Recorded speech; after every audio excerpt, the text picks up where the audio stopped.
오늘도 이 아침 주님의 은혜와 하나님 아버지의 사랑이 성령으로 충만하셔서 여러분 안에 임하시기를 주의 이름으로 축복합니다. 우리 옆에 계신 분 한번 축복하실까요? 하나님 당신을 사랑하십니다.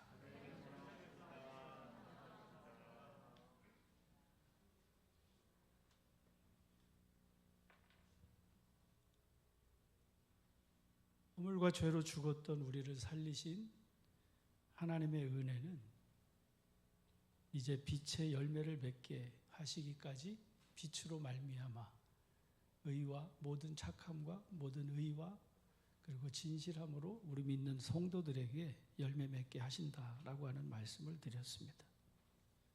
그리고 다시 말씀을 드리지만 우리 그리스도인이 비추는 빛은 세상에서 비추는 빛이라고 하는 것이었습니다. 세상을 떠난 세상 밖에서 자기들끼리 빛을 비추는 것이 아니라고 하는 것이죠. 산속 깊은 곳에서 수도원 생활이 우리 그리스도인의 생활에 맞는 것이 아니라 여기가 좋사오니 했던 베드로에게 아니다. 우리는 문제가 많은 세상으로 내려가야 한다라고 주님이 말씀하셨던 것처럼 우리들의 삶의 자리, 빛을 비추어야 하는 것은 곧 세상 한 곳이라고 하는 것이었습니다. 구체적으로 그 빛은 가정에서 비추어져야 하고 직장에서 이웃과 관계된 삶 속에서 비추는 빛입니다. 이 빛은 한번 비추고 사라지는 일회성의 빛이 아니라 계속 되어져 있는, 계속 되어져야만 하는, 그리고 주님 오시는 그날에 이르기까지 오늘 우리가 주님의 뜻을 분별해서 지혜롭게 그 빛을 비추는 성도들의 삶에 대해서 사도 바울은 말씀해 주고 있습니다. 그래 읽는 오늘 본문의 말씀에서 바울은 그런즉 지혜 있는 자같이 하여 주의 뜻이 무엇인가 이해하라고 말씀해 주고 있습니다.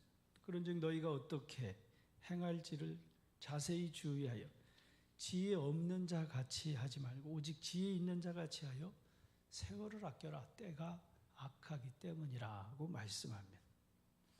우리가 같이 봉독하지는 않았지만 17절에 있는 말씀에 보면 그러므로 어리석은 자가 되지 말고 오직 주의 뜻이 무엇인지 이해하고 그 뜻을 이해하는 대로 하나님을 기쁘시게 할 것이 무엇인지 그래서 그것을 생각하면서 지혜롭게 판단하는 성도들이 되라고 말씀해 주시는 말씀이죠. 오직 같이 할까요? 오직 지혜 있는 자같이 하여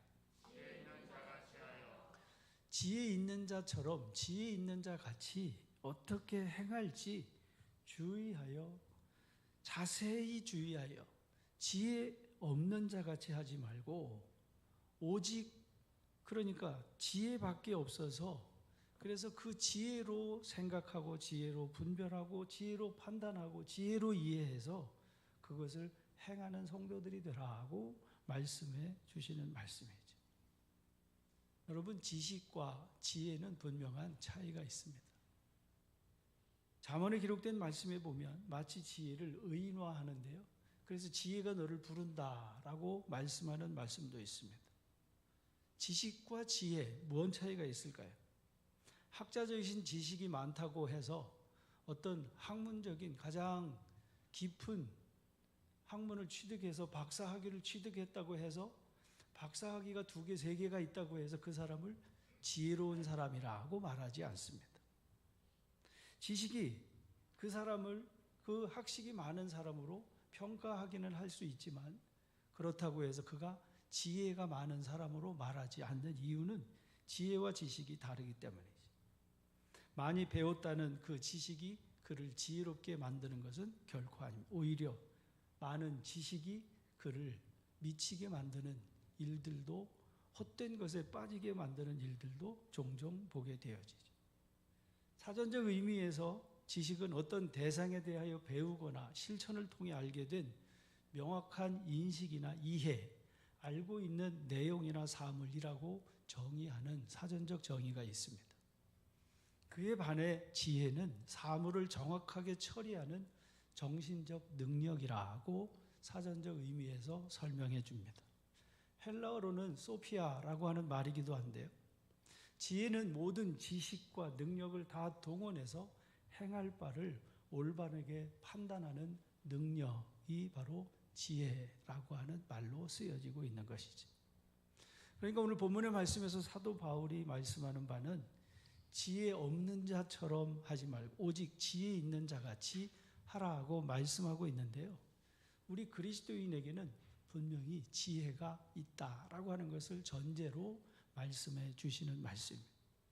그러니까 이 지혜 있는 자처럼 행하기 위해서는 지식이 먼저 있어야 되는데 그 지식은 세상의 학문적인 어떤 경험이나 지식을 말하고 있는 것이 아니라 요한복음에서 예수님이 말씀해 주신 영생, 곧 하나님과 그리스도를 아는 바로 그 영생을 근본으로 하는 지식을 기초로 해서 그 지식을 바탕으로 올바르게 판단하는 능력이 바로 지혜라고 하는 말씀으로 소개해 주고 있는 말씀이죠. 이 영생을 근본으로 판단하는 능력이 지혜라고 말씀을 드렸는데, 그래서 영생이 없으면 지혜도 없는 것이죠. 같이 해볼까요? 영생이 없으면 지혜도 없습니다. 그러니까 어리석은 자에게는 이 지혜가 있을 수 없다라고 하는 말씀입니다. 반대로 구원이 있기에 이 구원의 은혜가 우리 믿는 성도들로 하여금 전에는 어리석었으나 그러나 이제는 지혜롭게 행할 수 있도록 우리 안에서 성령께서 가르쳐 주시고 생각나게 하시고 깨닫게 하시면서 우리를 바른 길로 인도하시는 하나님의 은혜가 우리 믿는 그리스도인에게 함께 하심을 믿으시기를 주의 이름으로 축복합니다. 그래서 시편 147편에서 이렇게 주를 찬송합니다. 할렐루야, 우리 하나님을 찬양한 일이 선하며 찬송하는 일이 아름답고 마땅하도다 하고 주님을 높여 경배합니다. 여호와께서 예루살렘을 세우시고 이스라엘의 흩어진 자를 모으시며 상심한 자를 고치시고 그들의 상처를 싸매주시는 그 하나님, 그가 별들의 수요를 세시고 그것들을 다 그 이름대로 부르시는 그 하나님이야말로 주는 위대하신 하나님이시고 그는 능력이 많으시고 그 하나님의 지혜는 무궁하시기에 그 하나님을 찬양하는 일이 선하고 마땅하다라고 노래하고 있는 말씀이죠. 같이 해볼까요? 하나님의 지혜는 무궁하십니다. 다 헤아릴 수 없을 만큼 그 하나님의 지혜는 그 어떤 그 무엇과도 비교되지 못할 위대하신 하나님의 무궁하심을 찬양하고 찬송하는 거예요. 시편 111편 10절에서 그래서 말씀합니다. 여호와를 경외함이 지혜의 근본이라고 말씀합니다. 같이 할까요? 여호와를 경외함이 지혜의 근본입니다. 왜냐하면 그 하나님이 주신 그 계명을 통해서 하나님의 백성들을 지혜롭게 하시는도다. 시편 119편에서 계속해서 들려주시고 있는 말씀입니다. 그의 계명을 지키는 자는 다 훌륭한 지각을 가진 자이니 여호와를 찬양함이 영원히 계속되리로다 라고 말씀합니다. 여호와를 경외함이 지혜의 근본이 되기에 그 하나님을 경외하는 그 하나님을 아는 지식을 바탕으로 그 지혜가 우리의 삶 속에서 우리로 하여금 음녀가 우리를 말로 호릴 때에 이방 계집이 우리를 유혹할 때에 그 음녀에게서 이방 계집에게서 너를 구원하리라고 잠언 2장 16절에서 말씀해 주시는 말씀이죠. 이 지혜가 같이 할까요? 이 지혜가 너를 선한 길로 행하게 하며 이 지혜가 의인의 길로 인도하리로다. 할렐루야. 하나님의 지혜가 우리로 그래서 악에 빠지지 않도록 우리를 보존하고 우리를 지켜주신다라고 말씀합니다. 지식의 모든 것을 다 해도 지식의 모든 역량을 다 동원해도 어리석은 자는 그 지식을 악용해서 점점 더 악한 악인의 모습으로 파멸에 이르게 되어지는 일들을 보게 되어집니다. 보세요. 많이 배운 사람이 범하는 죄하고 많이 배우지 못한 사람이 범하는 죄하고 저 사람이 저렇게 많이 배우지 않았으면 저 사람이 그렇게 많이 알지 않았으면 저런 죄를 범하지 않았을 텐데 하는 일들을 우리 주변에서 얼마나 자주 종종 목격하는지 모릅니다. 차라리 그것을 모르는 사람이었다면, 그가 그것을 몰랐다면 바로 그 어리석은 그 멸망에 이르지 않았을 텐데 하는 모습들을 보는 거죠. 그러나 우리 그리스도인이 알고 있는 우리 그리스도인의 지식은 그 지혜로운 그 일로 점점 더 하나님을 닮아가는 거룩한 주님의 사람으로 존귀하게 만드는 줄로 믿으시기를 주의 이름으로 축복합니다. 그리스도인은 우리가 알고 있는 모든 지식을 다해 그래서 그 지혜롭게 판단하기에, 그래서 그 지혜로 더욱 존귀한 주님의 형상을 닮아가게 되어진다라고 사도 바울은 오늘 본문의 말씀에서 말씀해 주고 있습니다. 무슨 차이일까요? 어리석은 자와 지혜로운 사람의 그 차이가 무엇일까요?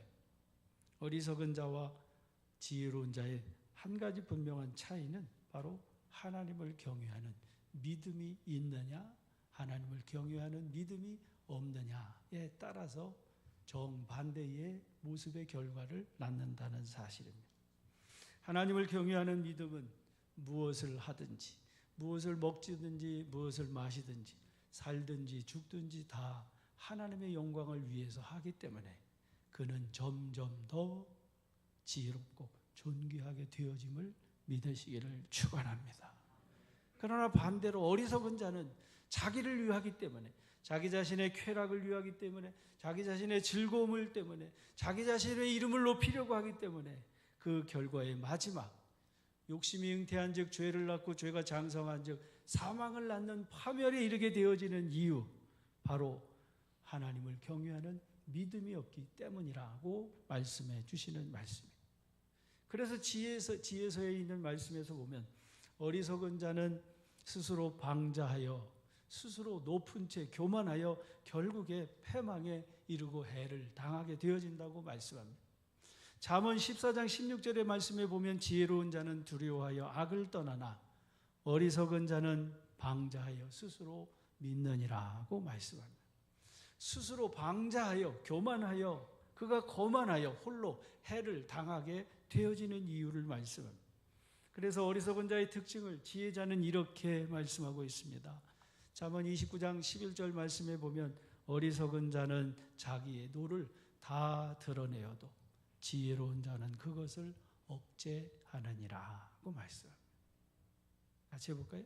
어리석은 자는 자기의 노를 다 드러내어도 지혜로운 자는 그것을 억제하느니라. 어떻게 억제할 수 있습니까? 바로 성령의 9가지의 열매 절제의 능력이 그를 주장하기 때문입니다.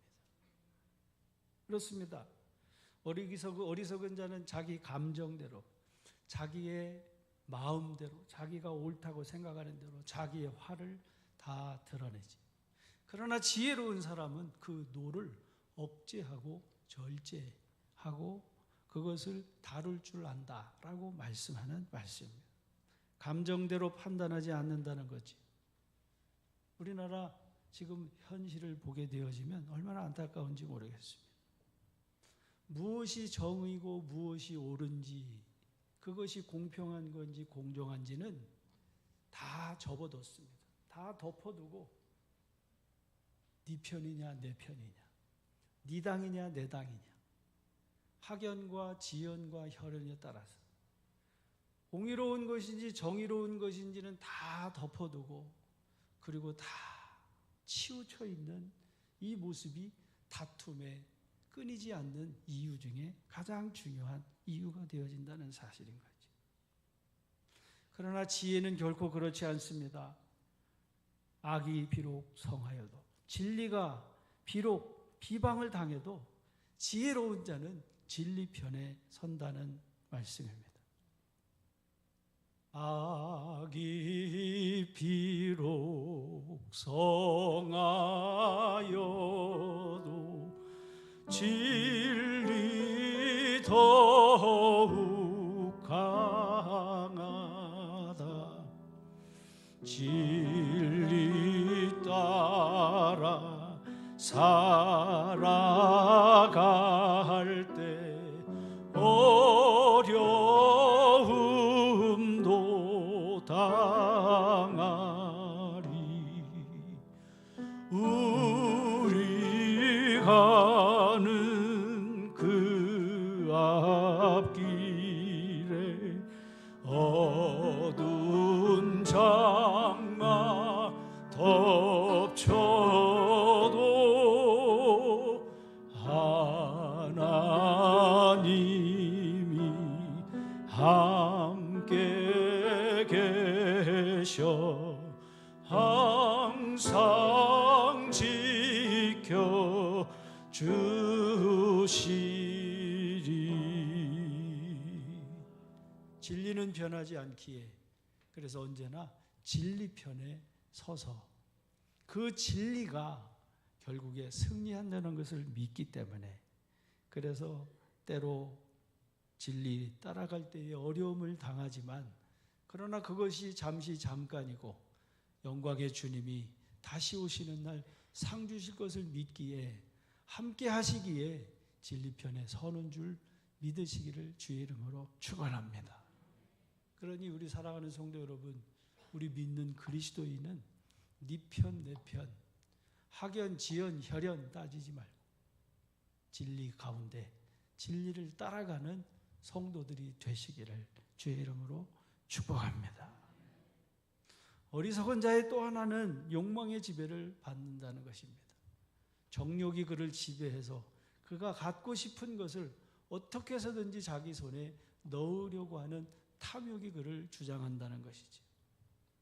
오므리의 아들 아합이 사마리아에서 이스라엘의 왕이 되는 때, 특별히 열왕기상 16장 30절 이하에 보면 오므리의 아들 아합이 그의 이전의 모든 사람보다 여호와 보시기에 악을 더욱 행하여 여로보암의 죄를 따라 행하는 것을 가볍게 여기며 옛 바알의 딸 이스벨을 아내로 삼고 가서 바알을 섬기는데, 그 사마리아 성에 건축한 바알의 신전 안에서 바알의 제단을 쌓고 거기에다 아세라상 목상을 쌓으면서 그 이전의 모든 이스라엘 왕보다 심히 하나님을 노하시게 했다라고 하는 말씀이 기록된 말씀을 봅니다.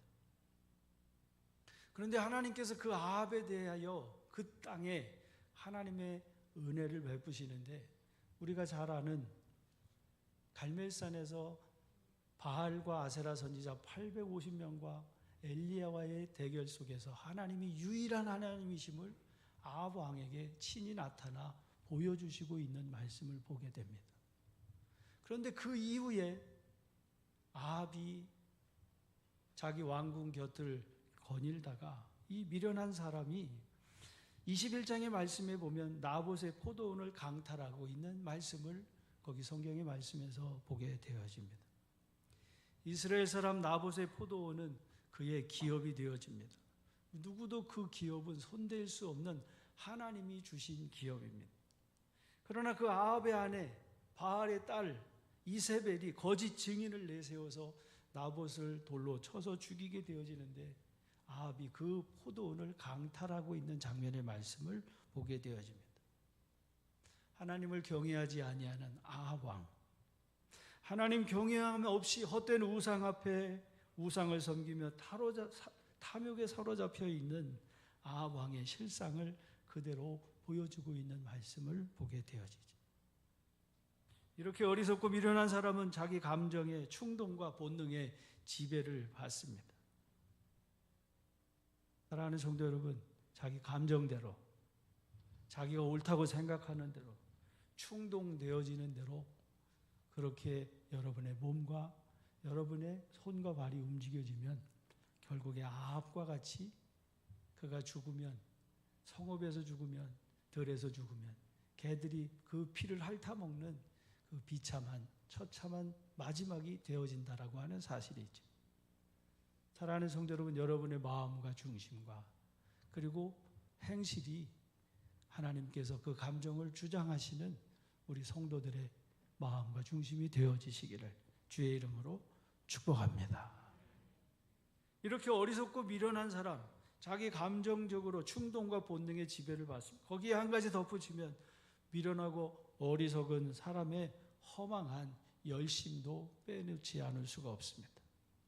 열심이라고 하는 것이 좋은 것이긴 하지만 그 열심의 방향이 유익하고 지혜로워야 유익이 되어지고 빛의 열매를 맺는 것이지, 그 열심이 오히려 어리석게 되어지면 그 어리석음은 오히려 독이 된다는 사실인 것이죠. 다메섹을 향했던 사울이라고 하는 청년을 보시기 바랍니다.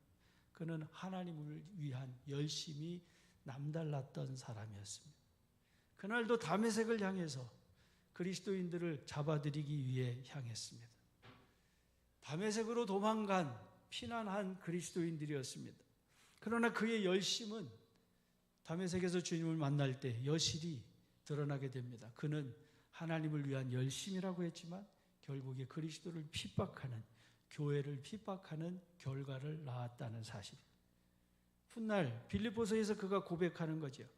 그가 왜 그렇게 그리스도를 위한 열심이 아니라 자기 육체를 위한 열심이 교회를 핍박하게 되었는가를 고백할 때에 빌립보서에서 이렇게 고백합니다. 내가 육체를 신뢰했을 때 나는 8일 만에 할례를 받고 이스라엘 족속이요 베냐민 지파요 히브리인 중에 히브리인이요 율법으로는 바리새인이요 열심으로는 교회를 박해하던 자기 자신이었다라고 고백하고 있습니다. 열심도 지혜로운 열심이 유익한 것이지 육체를 자랑하는 열심은 오히려 교회를 해롭게 한다고 하는 사실을 사도 바울이 직접 증명해 주시는 말씀이죠. 그래서 로마서 13장에서 바울은 이렇게 결론을 맺고 있습니다. 사랑하는 성도들아, 같이 합시다. 선한 데는 지혜롭고 악한 데는 미련하여라. 우리 옆에 계시면 축복하십시다. 선한 데는 지혜롭고 악한 데는 미련해집시다.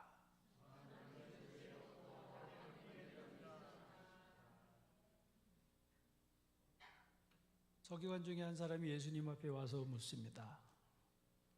선생님, 계명 중에 어떤 계명이 큰 계명입니까? 예수님께서 대답해 주십니다. 그 첫째는 이스라엘아 들어라. 신명기의 말씀입니다.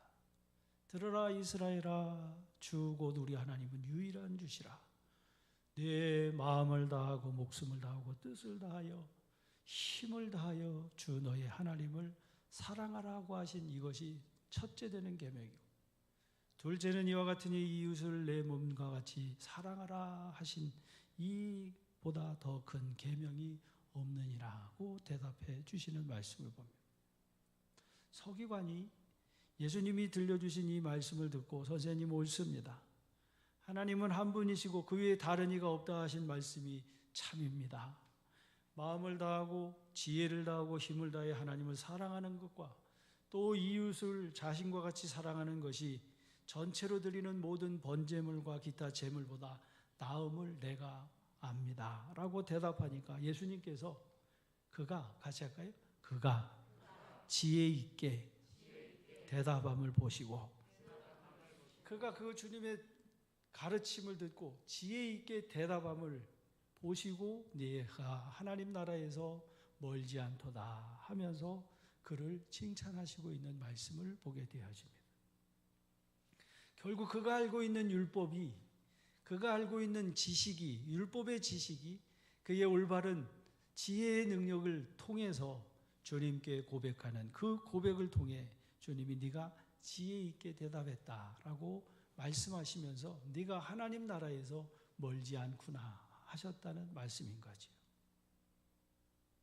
그런가 하면 누가복음 15장, 16장에 기록된 말씀에 보면 예수님이 세리와 함께, 죄인들과 함께, 창녀들과 함께 음식을 먹고 나누는데 바리새인들이 예수님을 비난할 때에 예수님께서 비유로 들려주시는 말씀이 누가복음 15장에 기록되어져 있는 말씀을 보게 되어집니다.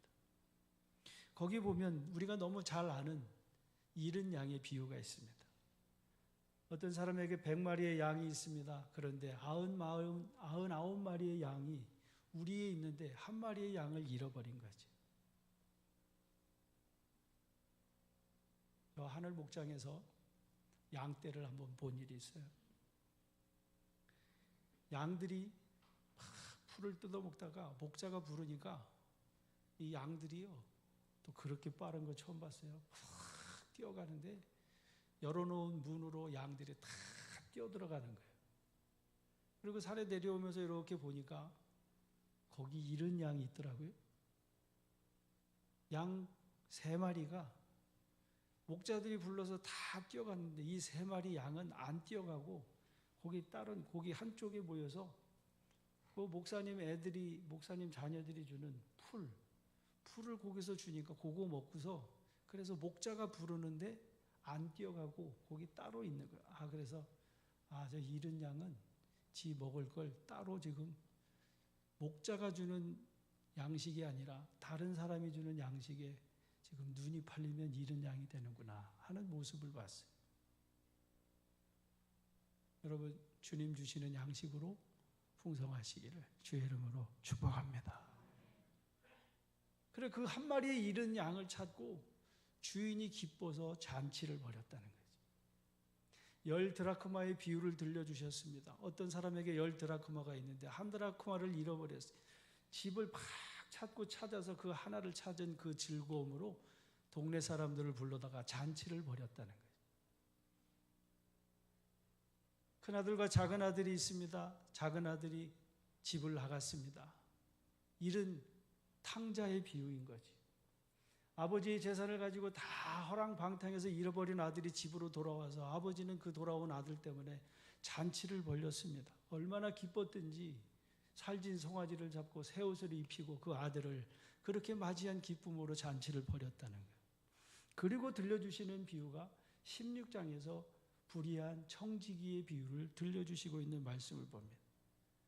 제자들에게 말씀하시는 말씀입니다. 어떤 부자에게 청지기가 있는데 그 주인의 소유를 낭비하는 말이 그 주인에게 들린지라. 청지기가 맡아서 관리하는 그 재산은 청지기의 것이 아니라 주인의 것을 잠시 맡아서 관리하는 사람입니다. 그런데 그 청지기가 주인의 재물을 허비하고 낭비한다라고 하는 소리가 들려서, 그래서 주인이 그를 불러서 말하는 거죠. 너 내가 들어보니, 내가 지금 계산해 보니 너 이제는 더 이상 안 되겠다. 이제는 이달 말까지만 하고 너 그만둬야 한다 하고 해고를 통보했다는 거지. 청지기 직무를 네가 계속하지 못하리라. 청지기가 속으로 생각하는 거죠. 주인이 더 이상 내게 이 직분을 맡기지 않고 내 직분을 빼앗았으니 내가 어떻게 해야 할까? 땅을 파서 먹자니 힘은 없고 그렇다고 손 벌려 빌어먹자니 부끄러워서 이러지도 못하고 저러지도 못하는데 내가 어찌할까 생각하다가 이러면 되겠구나 생각을 하고 주인에게 빚진 사람을 다 불러 모읍니다. 가장 먼저 온 사람에게 묻습니다. 얼마나 주인에게 빚졌냐? 기름 100마리입니다. 증서를 내어주고 쓰라고 합니다. 여기 50이라고 써라. 얼마를 탕감해 주어요? 50을 탕감해 주었습니다. 또 한 사람이 왔습니다. 너는 얼마나 주인에게 빚졌냐? 밀 100석입니다. 내 증서에 100이라고 하지 말고 80이라고 써라. 지금 이 청지기가 주인에게 해고당한 이유는 주인의 재산을 불렸어요? 아니면 주인의 재산을 낭비했어요? 낭비해서 지금 해고당하게 되었단 말이에요. 그리고 그 해고당한 이 즈음에 이 청지기가 주인에게 빚진 사람을 불러다가 지금 그 빚을 더 받아내고 있습니까? 빚을 더 탕감해주고 있습니까? 그러면 주인에게 더 손해를 끼치는 거예요? 더 이익을 가져다 주는 거예요? 그러면 생각해 보면 주인은 이 청지기가 행한 일에 책망해야 될 거 아니겠어요? 이 악한 놈아하고 더 꾸짖어야 할 것 아니겠어요? 그런데 이어지는 8절 말씀에 보면 주인이 이 옳지 않은 청지기가 일을 같이 할까요? 일을 지혜 있게 하였으므로. 이 청지기가 일을 어떻게 했다고요? 지혜롭게 했다는 거죠.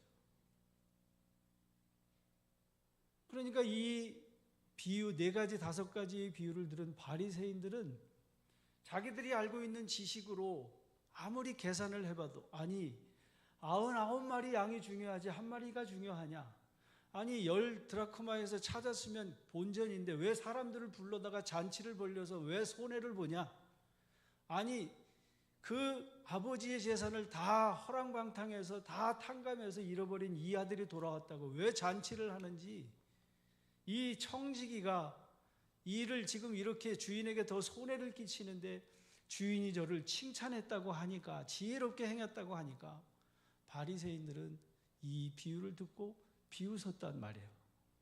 왜 비웃었는가? 거기 누가복음에 보니까 이렇게 말씀합니다. 바리새인들은, 같이 할까요? 바리새인들은 돈을 좋아하는 자라. 뭐를 좋아해요?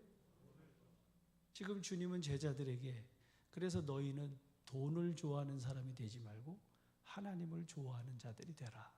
아버지 마음을 알면 잃은 양이 왜 중요한지, 잃은 한 드라크마가 왜 중요한지, 왜 탕감해주는 주인을, 탕감해준 그 청지기를 주인이 칭찬했는지 하나님의 마음을 알면 너들이 바리새인처럼 이 교훈을 듣고 비웃지 않을 거라고 말씀해 주시는 말씀이란 말이에요. 그러니까 지혜롭게 행한다라고 하는 그 근본은, 지혜의 근본은 하나님을 경외하는, 하나님을 아는 지식에서 시작되기 때문에 하나님을 경외하지 아니하는 바리새인들은 결코 이 교훈을 듣고도 이해가 되고 아멘이 되지 않는다라고 하는 말씀이란 말이에요. 사랑하는 성도 여러분, 하나님이 세상에 오셔서 독생자를 희생제물로, 화목제물로 나를 구원하시려고 대속해 주시는 그 사랑을 어떻게 값으로 계산해서 따져볼 수 있겠단 말이에요. 은혜가 아니고서 뭐로, 무엇으로 그 이유를 찾을 수 있겠습니까? 하나님 아버지의 마음인 줄로 믿으시기를 주의 이름으로 축원합니다. 주중에 성도들에게 전화 연락이 오면, 전화 연락이 오면 가슴이 가끔씩 철렁철렁할 때가 있어요. 목사님 하고 벌써 얘기하면 이게 좋은 일이고 기쁜 일인지 아니면 힘들고 어려운 일인지, 그런 어려운 일을 들으면 가슴이 막 미어져요. 근데 특별히 사랑하는 사람들이 뭐 다 사랑하지만, 다 사랑하는데 특별히 한 성도들의 그 소식을 들을 때 마음속에 주님, 도대체 왜 그러십니까? 하는 아픔이 있을 때가 있어요. 그 정도 그 아픔을 겪었으면 정말 얼마나 큰 아픔인데, 근데 여기에 또 이런 시련까지 하면 주님 어쩌시려고 이러십니까? 하는. 근데 어떤 성도들이 어려운 일을 겪는다 그러면 제가 못돼서 그런지 모르겠지만 거기가 아직 멀었는데, 저거 아직 멀었어 하는 사람들이 있어요. 사랑하는 성도 여러분, 어떤 사람이 되어야 할까요? 목사가 봐도 참 사랑이 가고 불쌍히 여겨지고 긍휼히 여겨지는 성도들이 있는가 하면, 어떤 사람을 보면 저거 참 정말 못돼 먹어가지고서 저게 언제 정신을 차리나, 저게 언제나 좀 바르게 되나. 이 교인을 얘기하는 것이 아니라 우리의 삶의 모습을 지금 그대로 얘기하는 거예요.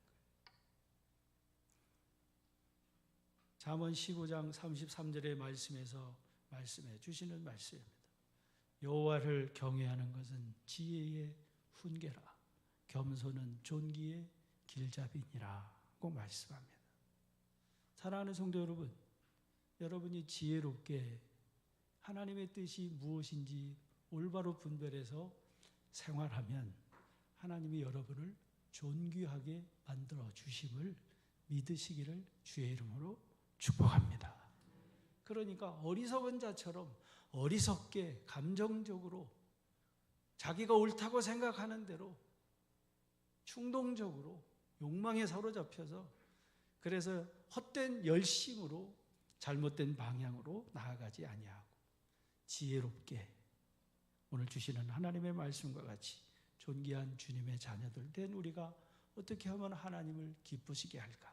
어떻게 하면 주님의 몸된 교회를 올바로 세울까 고민하면서 그래서 그 지혜로 하나님의 뜻을 분별하며 여러분의 가정에서 직장에서 삶 속에서 주변의 이웃과의 관계 속에서 여러분이 지혜로운 성도들이 되면 여러분의 가정도 그리고 여러분이 속해 있는 삶의 모든 자리가 하나님 주시는 아름다운 기업이 되게 하실 것을 믿습니다. 주님이 지혜 있게 하였으므로 칭찬한 청지기와 같이 내가 너희에게 말하노니 같이 합시다. 불의의 재물로 친구를 사겨라.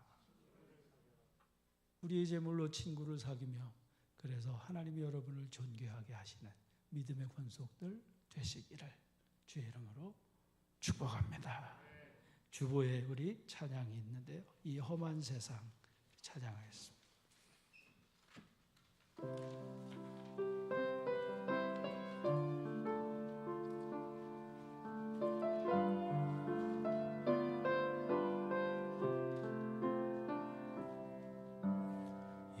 이 험한 세상 나 살아갈 동안 내 주님 가신 길 걸으며 내 주님을 찬양해 십자가 보여 날 구한 그 사랑 나 매일 찬양을 드려도 늘 부족한 것뿐이니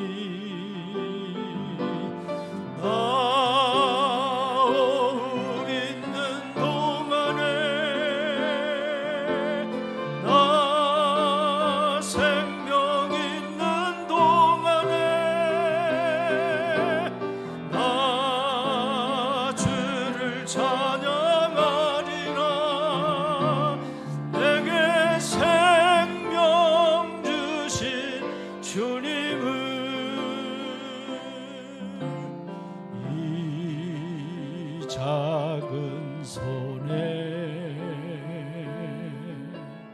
불 밝혀 들고서 이 세상 다시 오시는 내 주님을 맞으리 내 무거운 짐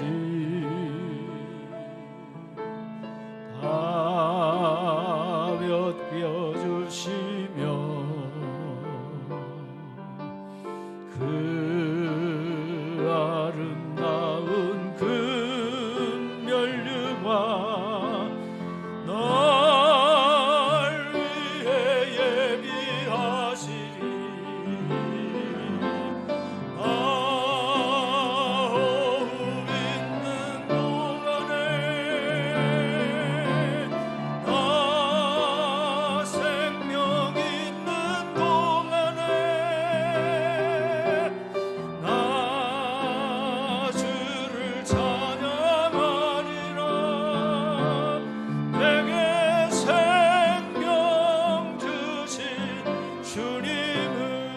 작은 손에 이 작은 손에 불 밝혀 들고서 이 세상 세상 다시 오시는 내 주님을 맞으리. 내 무거운 짐 다 벗겨주시고 그 아름다운 금면류관 날 위해 예비하시리.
잠시 두 눈을 감고 기도하기를 원합니다.